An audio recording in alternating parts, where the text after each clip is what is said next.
Once you've gone through the process of creating an animation, in order to create a self-contained file that lives outside of After Effects, you need to render.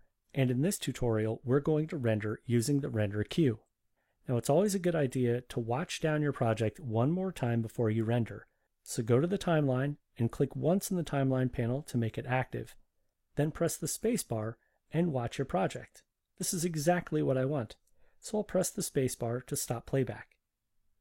In order to render this to the render queue, since I already have the timeline of the composition I'd like to render active, all I have to do is go up under the composition menu and choose Add to Render Queue. Before we dive into a bunch of different settings, let me just show you the simplest workflow for rendering a high-resolution video file out of the render queue. Under the render settings, I'll just click on the drop-down arrow and choose Best Settings. Under the output module, click on the drop-down arrow and make sure Lossless is chosen.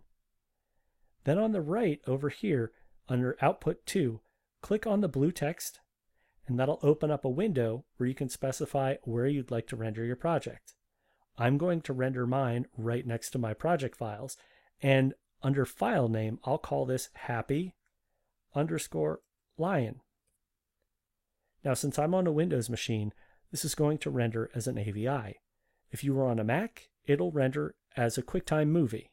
Go ahead and click Save, and at this point, all you have to do is click Render to actually render your full resolution output. Now, let me show you some of the key settings that you might want to change if you need to whenever you create renders with the render queue. Under the render settings, go over to the word Best Settings and click on it to open the render settings. If you want to render a video file that's a little smaller than full res, click on the resolution dropdown and choose half or a third, and the video file will only be 1/2 or a third the size. It'll still be full resolution, it'll just be smaller pixel dimensions. I'll change my resolution back up to full. Then here on the right, underneath frame rate, there's an option where you can specify the start frame or the end frame. So if you click the custom button, you can specify to only render, say, 1 second of your animation. I'll click cancel. Let's go to the lossless area. Click on the word lossless, and this is where you can specify the format. So by default on Windows, it'll be AVI, on the Mac, it'll be QuickTime, but if you click on the dropdown, you could render a JPEG sequence or a PNG sequence. JPEG and PNG are just compressed still image files. So what's interesting about these sequences is if you had audio, the audio wouldn't go with it. This would just render the video aspect of things. That's why most of the time people will render to QuickTime or AVI if they want a self-contained video file.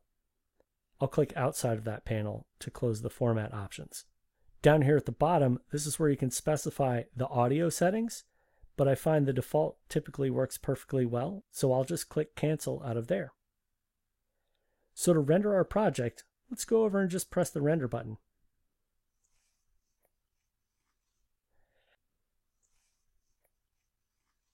Once the render is complete, I'll just navigate to my file browser, and sure enough, there's my Happy Lion video file, and to watch it back, I'll just double click, and it'll load up in your video player, and there you have it, rendering with the render queue.